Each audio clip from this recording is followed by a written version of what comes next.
है ना। तो केवल सुनने से काम नहीं चलता, सुनने के बाद में उसको विचारना चाहिए, सोचना चाहिए, मन में एक बार दोहराना चाहिए। ठीक है बच्चों, आता है दोहराना आपको? मन में याद करते हैं, ये बताया था। अच्छा तुरंत, हाँ तुरंत कर लोगे, थोड़ी देर बाद में तो याद आ जाएगा। 2 दिन बाद करोगे तो उनमें से आधी बातें भूल जाओगे। तो मनन क्या है? जब हमने सुना उससे थोड़ी देर बाद ही उस पर विचार करना चाहिए। उस समय यदि समय नहीं मिलता है तो और थोड़ी देर बाद कर लो, लेकिन जितना जल्दी हो सके उस पर मनन करना चाहिए। मनन का मतलब क्या होता है? सोचना उसके बारे में, क्या क्या बताया गया था, उसमें हमें कैसा लग रहा है, वो ठीक लग रहा है कि गलत लग रहा है, ये भी विचार करना होता है। क्या उसमें हमें समझ में नहीं आई बात, क्या समझ में आई, ये सब विचार करना होता है। वो सही है या गलत है ना, ये सब चीजें। उसके बारे में और किसी ने कुछ बताया हो तो वो भी याद करना, ये सब मनन के अंतर्गत आता है? पहले जो हमने पढ़ा हुआ है, सुना हुआ है, उसके बारे में वो सब अगर हम उस समय लेके आते हैं मन में, है विचारों में, तो इसी को मनन कहते हैं। और उनसे तुलना करते हैं सब चीज की। तो सुनने के बाद में उस पे मनन करना बहुत जरूरी है।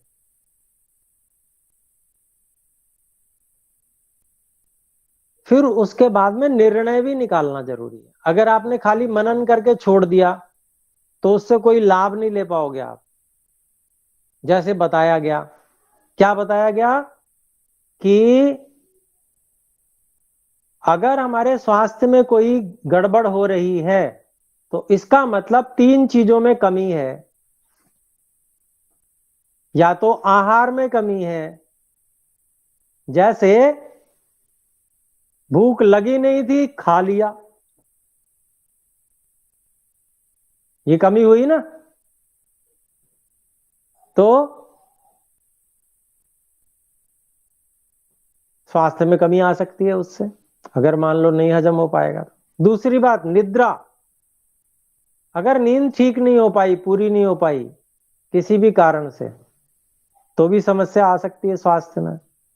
और ब्रह्मचर्य, ये शरीर की सब धातुएं अच्छे से बन नहीं रही हैं, उनका उपयोग नहीं हो रहा है ठीक से शरीर में, तो उससे भी दिक्कत आ सकती है। तो आहार निद्रा ब्रह्मचर्य में यदि कमी है तो समस्या आ सकती है। तो अब ये बात जो बताई, इस पे विचार होना चाहिए, है ना।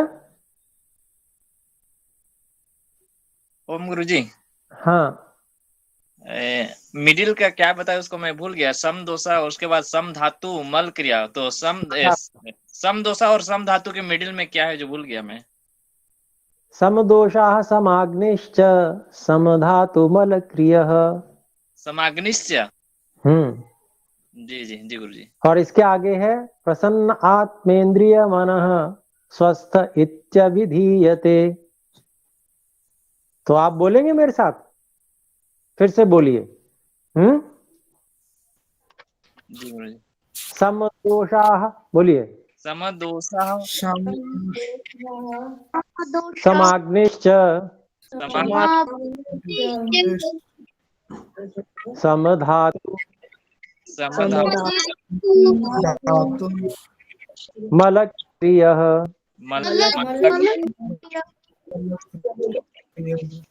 प्रसन्न आत्मेन्द्रिय मनः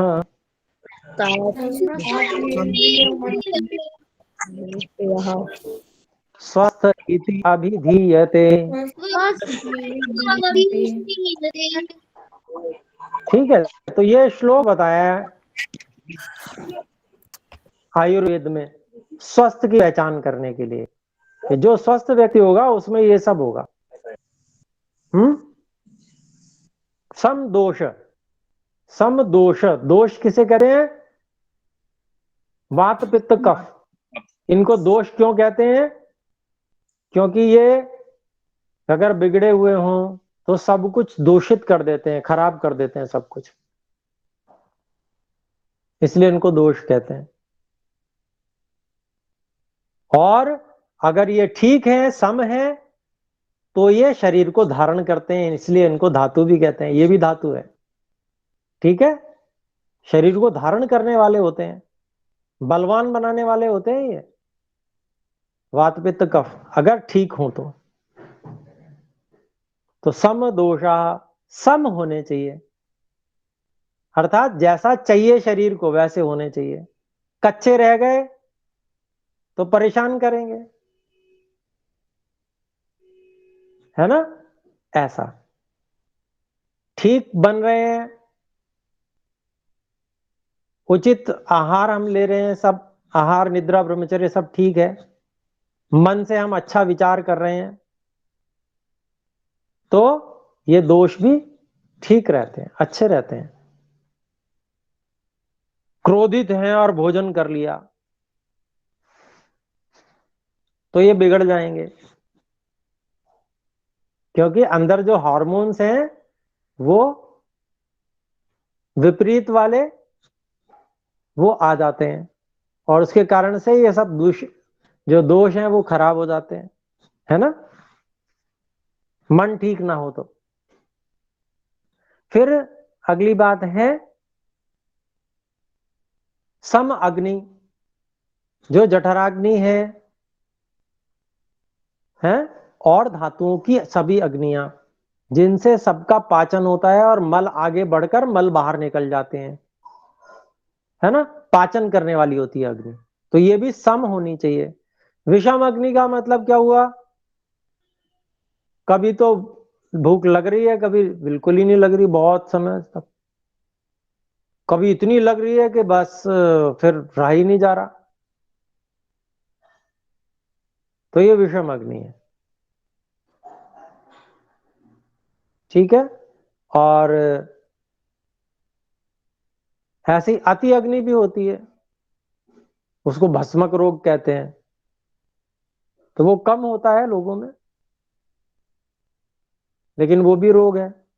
अति अग्नि हो जाएगी तो वो अपने शरीर को जलाने लगती है, सूखा सा बिल्कुल हो जाएगा व्यक्ति, तो सम अग्नि होनी चाहिए। सम दोषा समाग्निश्च सम धातु, कौन कौन सी धातुएं हैं? रस रक्त मांस मेद अस्थि मज्जा वीर्य, ये सब धातुएं, ये सम रूप में होनी चाहिए, जहां शरीर में जिसकी जैसी आवश्यकता है उतने रूप में वो शरीर को मजबूत बनानी चाहिए, ठीक है, तो वो सम धातु है। और फिर मल क्रिया, पेट साफ ठीक से होना चाहिए, और जितने भी मल हैं, आंख नाक कान बाल, ये सब ठीक प्रकार से निकलने चाहिए। कान का भी मल होता है ना, कई लोगों को कान का मल ही नहीं निकलता, जो पूरी तरह से स्वस्थ व्यक्ति होता है ना, गोली की तरह से निकल जाता है मल कान का, जैसे गोली छूटती है ना बंदूक में से, ऐसे मल निकल जाता है। स्वस्थ हो ठीक से, पूरा स्वस्थ व्यक्ति, कान में नहीं रुकता मल। ऐसी सारे शरीर में जहां जहां पसीना पसीना आएगा उसको, ठीक है, तो मल क्रिया। फिर आगे देखिए, प्रसन्न आत्मा इंद्रिय मनः,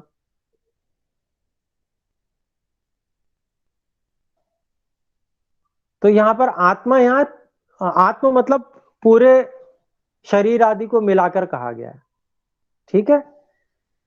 शरीर में भी आह्लाद होना चाहिए, प्रसन्नता होनी चाहिए, है, शरीर जो है वो जैसे उछलने का मन करे, हल्कापन हो, पूरा शरीर एकदम से लचीला, ऐसा होना चाहिए, कोई बाधा नहीं है महसूस हो, जैसे बच्चे होते हैं ना, उछलते हैं दौड़ते हैं, कैसे भी उनसे करवा लो कर लेते हैं, दौड़, हर समय दौड़ने का मन करता है उनका, खेलने का बहुत मन करता है बच्चों का, है ना। तो ऐसे छोटे बच्चे देखे होंगे आपने, कितना वो हल्ला मचाते हैं घर में। छोटे बच्चे हो तो 2-3 साल का बच्चा हो, बहुत हल्ला करता है, सारा घर सर पे उठाए रहते हैं, है ना। तो बहुत ऊर्जा होती है और बिल्कुल ऐसा स्वस्थ शरीर होता है उनका। तो ऐसा ही प्रसन्न आत्मा, फिर इंद्रिय, आंख, नाक, कान, जिह्वा, और ऐसे ही कर्मेंद्रियां सारी, ये भी प्रसन्न होनी चाहिए। क्या होता है, सुबह उठते हैं, मुंह मुंह धोया, पेट साफ हुआ, फिर भी क्या है, आंखों में खुजली मच रही है, हो जाता है कभी कभी, तो समझ लो इंद्रिय प्रसन्न नहीं है। आंखों में ठंडक लगनी चाहिए पेट साफ होने के बाद में, इसका मतलब पेट ठीक से साफ अभी नहीं हुआ, धातुओं का परिपाक अभी पूरी तरह से नहीं हुआ, अभी मत खाओ, रुक जाओ, थोड़ा रुक जाओगे, जो भी कमी होगी वो पूरी हो जाएगी, पेट साफ होना होगा, पेट साफ हो जाएगा और अधिक, और जो भी कुछ होना है हो जाएगा, परिपाक हो जाएगा धातुओं का। लगती है भूख, थोड़ी देर लगने दो, कोई बात नहीं। अगर वो भूख लगती है और आप थोड़ी देर रुक गए, तो ये आंखों में होने वाली खुजली समाप्त नहीं रहेगी, ये करके देख लो, नहीं तो किसी किसी को होती है इचिंग, है ना। तो वो अग्नि क्या है, जठराग्नि, अगर खा लिया तो ये नहीं ठीक होगी, वो तो होती रहेगी, फिर खुजली सारे दिन परेशान करेगी। और आप रुक गए तो क्या है, धातुओं के परिपाक को अवसर मिल गया, वो अग्नि धातुओं को पकाने में लग गई। जब धातुओं को अच्छे से पकाया, उसके मलों को धक्का देके बाहर निकाला, तो वो जो परेशानी हो रही होगी वो क्या होगा, वो परेशानी धीरे धीरे जो भी कफ वगैरह होगा वो कीचड़ बन के आंख के किनारे आ जाएगा और आंख धो लेंगे, तो वो खुजली वगैरह सब ठीक हो जाती है। आंख से नहीं निकलेगा तो नाक से निकल जाएगा। तो इस प्रकार से हम शरीर को अपने स्वस्थ रखते हैं। तो प्रसन्न आत्मा, इंद्रिय और मन, मन भी प्रसन्न होना चाहिए, मन में उत्साह होना चाहिए। पता है, जो ब्रह्मचारी होते हैं वो अपने आचार्य से पूछते हैं कि आचार्य जी, आवाज नहीं आ रही क्या, बताएं। आ रही है गुरु। जी अरे ठीक है। ओम गुरु जी आ तो रही है। आवाज नहीं आ रही है वे कृपया अपने वॉल्यूम को बढ़ा लें। तो ध्यान दीजिए, मन में जो प्रसन्नता है उसका उदाहरण मैं दे रहा था। जो वैदिक काल में ब्रह्मचारी हुआ करते थे, तो वो आचार्य से कहते थे, आचार्य जी, शरीर में ऐसा उत्साह उमंग हिलोरे ले रहा है कि आप बताइए मैं इस धरती को किस करवट बैठा दूं। पूरी धरती को पलटने की सामर्थ्य और इच्छा, ऐसा सामर्थ्य ब्रह्मचारी के अंदर होता था। मतलब ऐसा उमंग थी मन में, ऐसा उत्साह था मन में, तो इसको मन का उत्साह कहते हैं। तो प्रसन्न आत्मा, इंद्रिय, मनः स्वस्थिति अभिधीयते, ऐसे व्यक्ति को जिसमें ये सारे लक्षण हो उसको स्वस्थ कहा जाता है। ठीक है।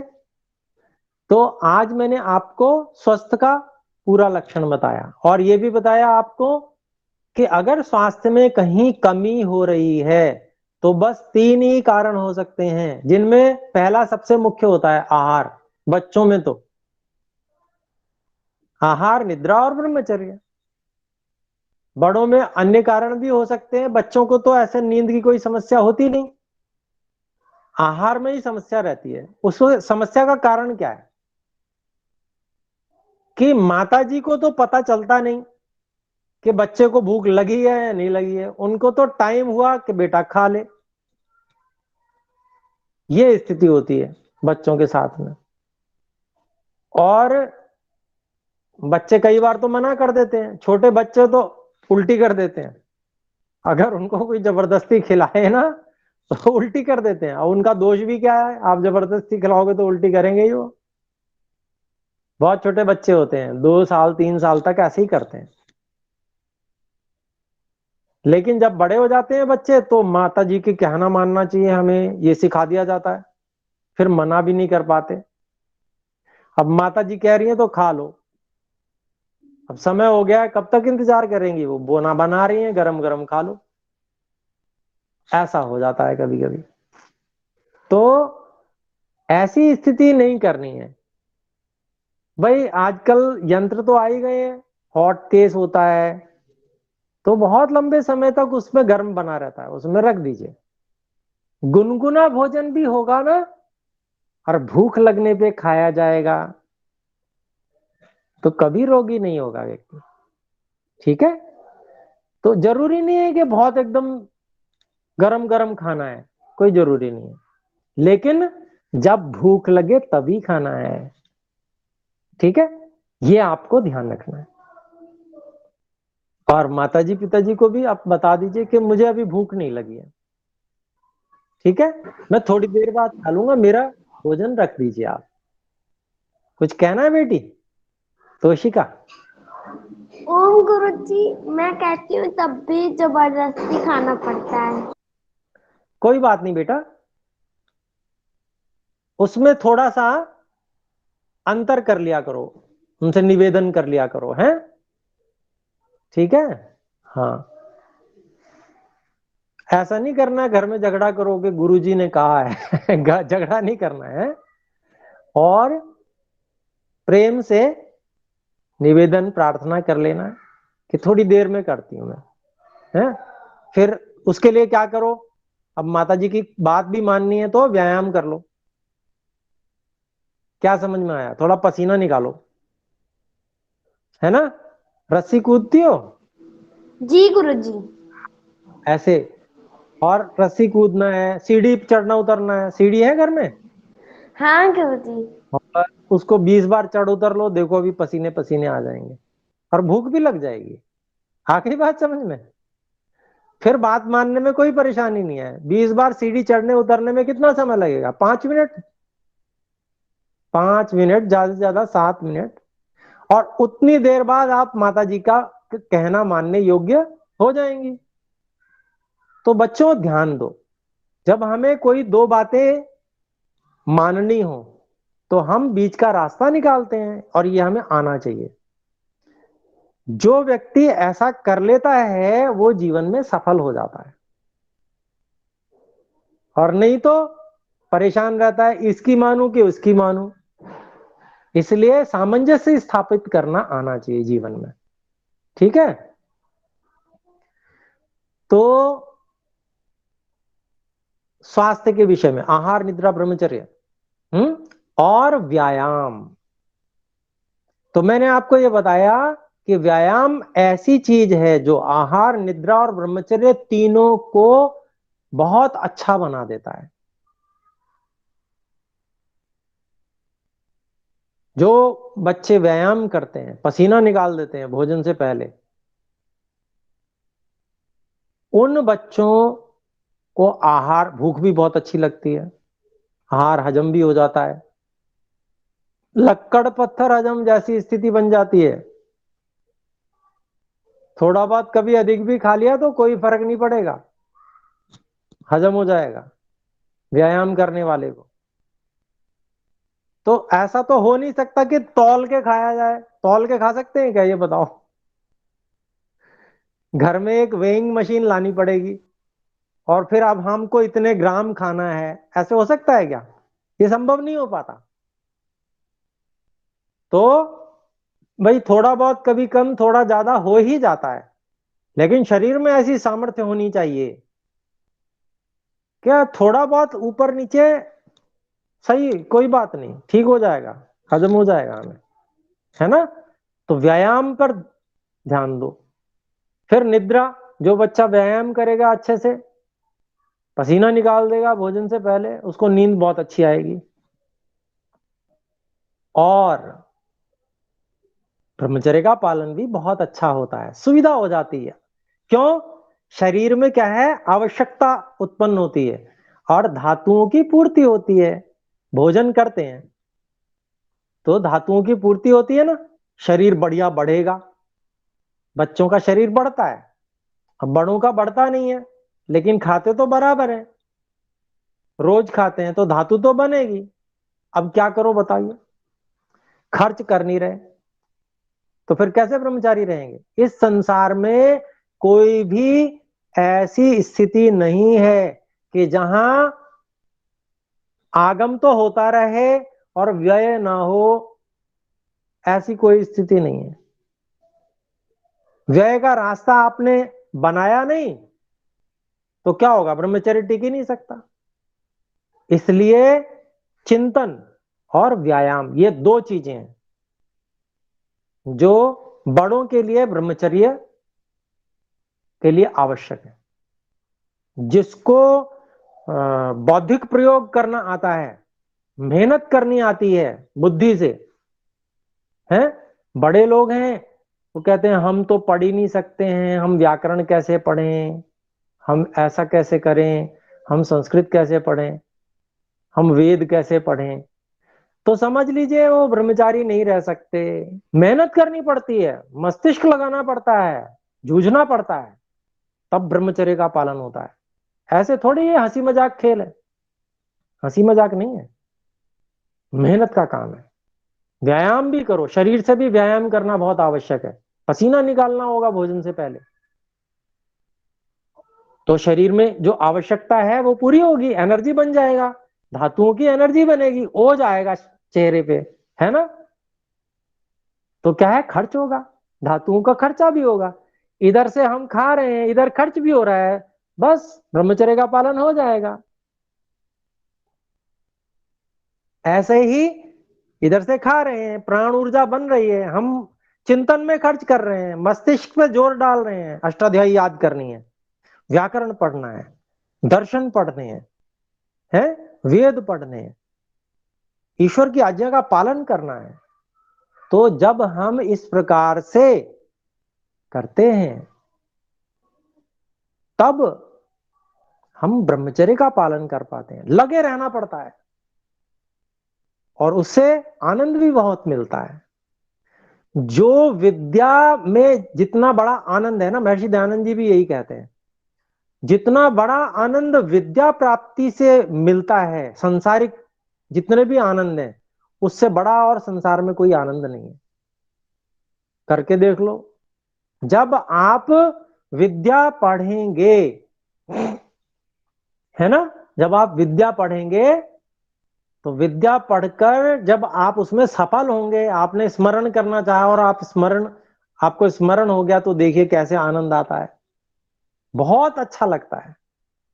आप जो करना चाह रहे हैं, मस्तिष्क से विचारना चाह रहे हैं और विचार में आप सही निर्णय ले पाए तो इतना आनंद आएगा, एक आत्मविश्वास कि मैं ऐसा कर रहा हूं, देखिए हे ईश्वर, मैं आपकी कृपा से ऐसा करने में सफल हो गया, आपका बहुत बहुत धन्यवाद।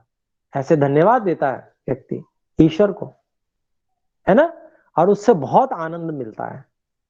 तो ऐसे आनंद को प्राप्त करना चाहिए, मेहनत करनी चाहिए इसके लिए, और मेहनत करके जब व्यक्ति को वो आनंद मिलता है तो सफल हो जाता है। तो अभी आज इतना ही। प्रयोग जो मैंने आपसे करने के लिए कहा था, आप में से किस किस ने उस पे थोड़ा जोर लगाया, हाथ खड़ा करके बताइए। ठीक है, ठीक है, नीचे कीजिए, नीचे कीजिए। तो अगली बार कोई भी ऐसा ना हो कि जिन्होंने प्रयास ना किया हो। वो प्रयोग तो आपको मैंने बताया हुआ है, उस ढंग से ही करना है, और अपने अपने सब अनुभव बताएंगे कि मैंने ऐसे किया, मैं इतना कर पाया, है ना, और मुझसे ये नहीं हुआ। सब साफ साफ बताना है, कोई इसमें शर्म की बात ही नहीं है। जैसा है बताएंगे और फिर उसका समाधान निकलेगा। जब बताएंगे नहीं तो समाधान कैसे आएगा, है ना। तो चलिए मिलकर एक बार ओम का उच्चारण करते हैं। ओ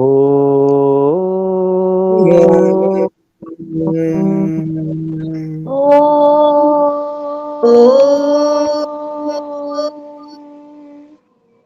सब बच्चों को नमस्ते।